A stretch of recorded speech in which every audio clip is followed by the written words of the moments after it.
Okay, good afternoon everyone. Welcome to today's press conference. The press conference will be done in two parts, starting with the broadcast section and then finishing with the daily newspapers.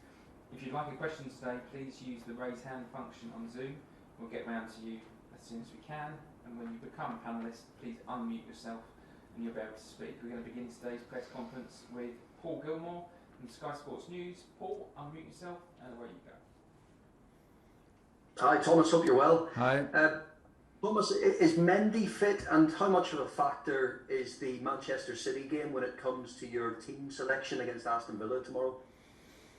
Mendy cannot play. He was not in training so far, so we try to do everything for Saturday and to reintegrate him tomorrow in individual training and hopefully Thursday's team training, but not yet. And well, it's a matter of the amount of games and the load that we had for the players, and there was quite some intensive games. So if the question is if we will have some changes, yes, we will have. I will not give you the lineup, but there will be some changes because we take the opportunity to give important minutes and important minutes in important competition to guys who are missing the minutes in the moment. This team of yours seems to be in a really good place at the moment. Do you think the balance and depth in the squad will just make you even more serious contenders this season when it comes to competing in all competitions? I don't know if more serious or not. We are serious. We are doing things serious, and when we play a competition, we play to win it, because this is what we are and what the club and what the club demands and what responsibility from us is if we play and work for this club. This does not change. We are in the moment in a good place, like you say, because we work hard and we value the opportunities that we have, and the group is a strong group in the moment, and we have to take care about it every single day. It's not a given. And it does not last forever. If it's in the moment right now, we have to take care about it and keep on going in the same way, because we need to improve. Everybody will improve, and we cannot stand still. Timo Werner has started on the bench for the last 5 games.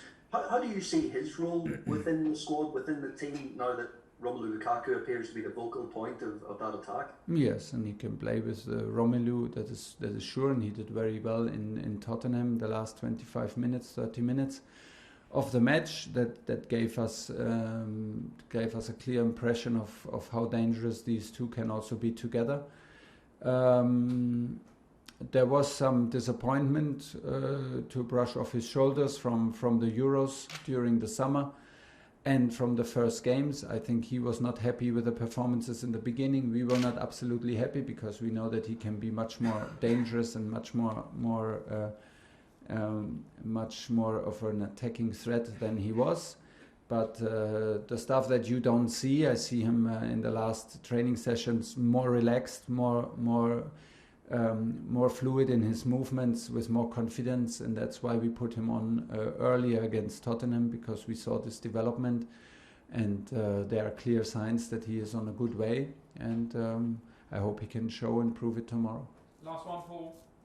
I was going to ask you about what did you make of Marcos Alonso's decision to not take a knee? Do you like those kind of things to be discussed amongst the group, or I just want any general thoughts on that? It's not a discussion within the group, but of course, if a player takes a decision like this, we are not in a bubble. Of course, then the discussions comes up. The very most important for me is that I know Marcos personally, and I trust him 1000%. That he is absolutely committed against racism and any form of racism, and there is no question about it, and we are all against it. I mean, we took all together the decision to take the knee. Maybe it takes sometimes also action against a routine to wake up again and to have another good discussion, and the discussion is can only be in one direction, because we always, all of us have the same point. We want to do the most against racism and stand up against it. So there are different forms of doing it.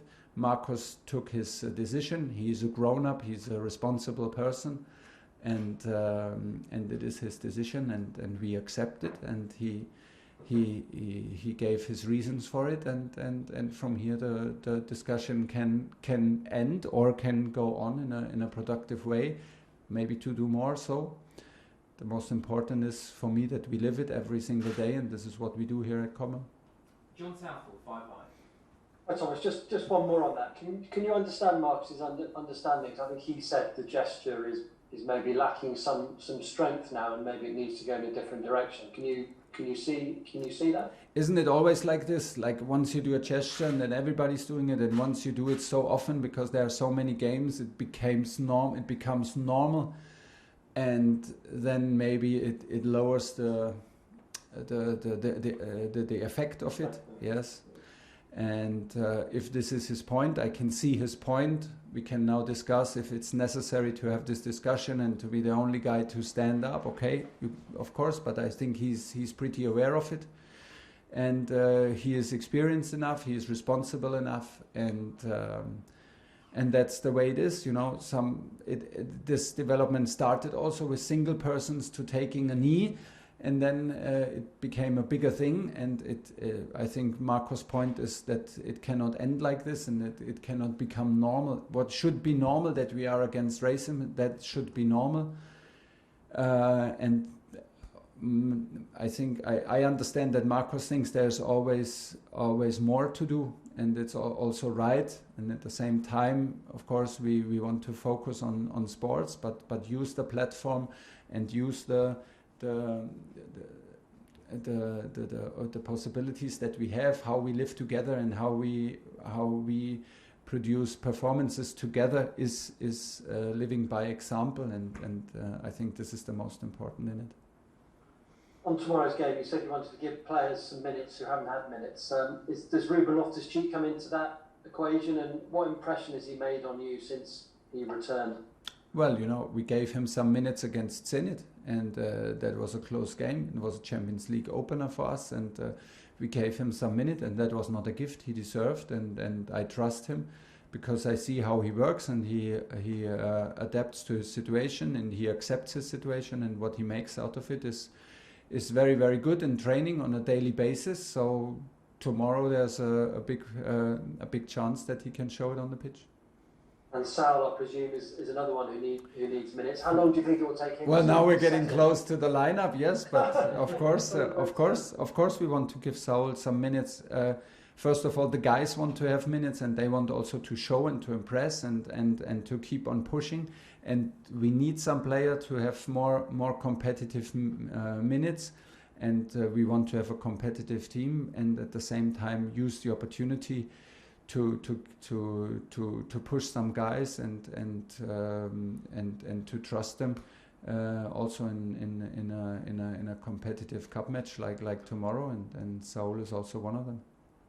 And just final one on Mendy, do you think he'll be ready to play City on Saturday, or is it a bit more serious than that? Actually, I think it's possible, but it's a bit a race against pain and race against time. So let's see. I hope he will be back in team training on Thursday, and if this goes well, then he's ready for Saturday. But I don't know right now. James Sevundra.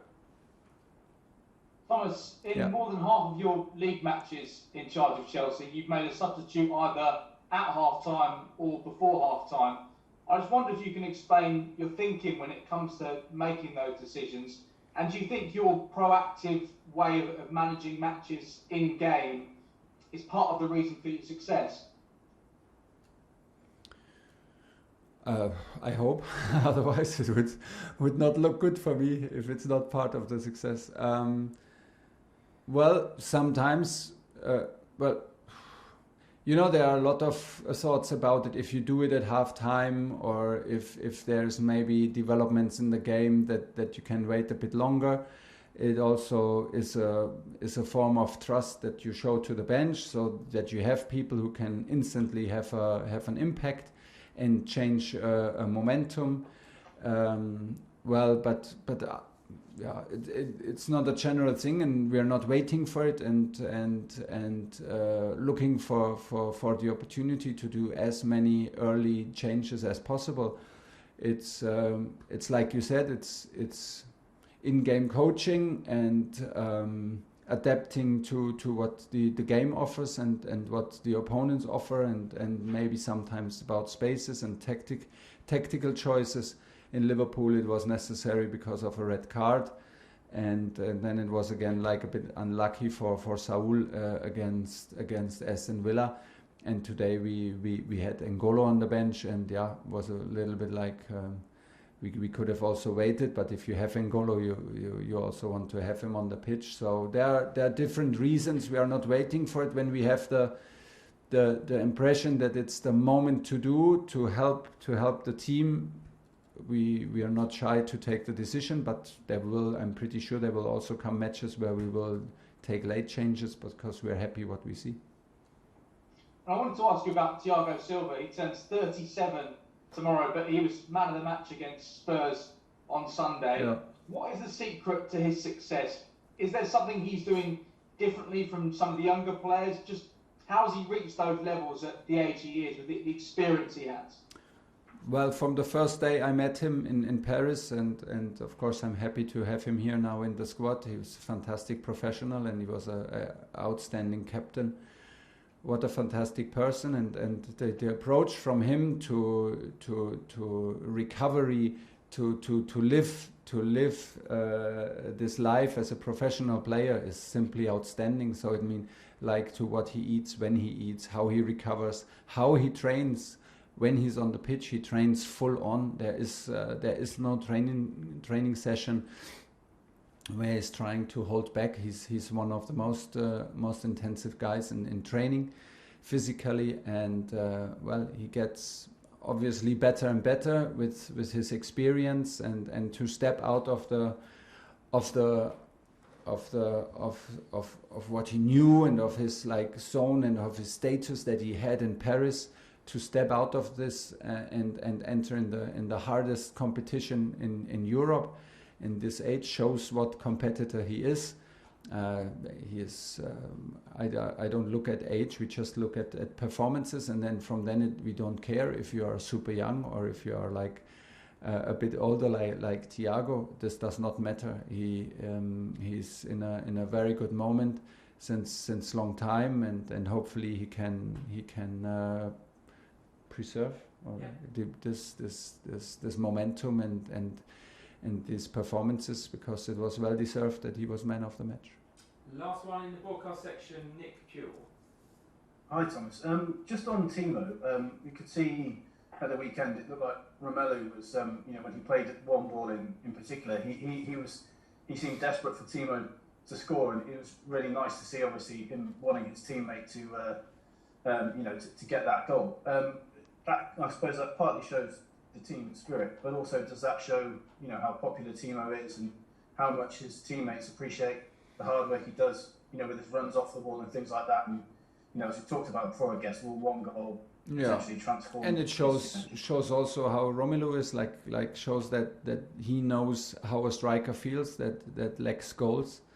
For me, the most important was that Timo was in better positions, and we had him again in dangerous positions around Romelu, and that he was not too far out on the pitch, but he was actually in and around the box and he had his chances in the box, and later he had the assist, which was well done, also within the box. So this is more important, and more important is how he trains. Not only in pure quality of training, but also in the attitude. He in the moment he moves more. He's free in his movements, and in his decision making is with more confidence. So sometimes it needs a bit of time, and sometimes you don't even have this one particular reason why things look a bit more easy. But Timo is in this moment, and hopefully he can push himself now and keep this momentum going. yeah, everybody is happy if he can show his skills in front of goal and can be dangerous, because this is what we want, and this is why he's here, to be dangerous, to score goals, of course, and also to assist and to create, to open spaces with aggressive runs. And this was a big step forward in the last game against Tottenham. Okay, at the end of the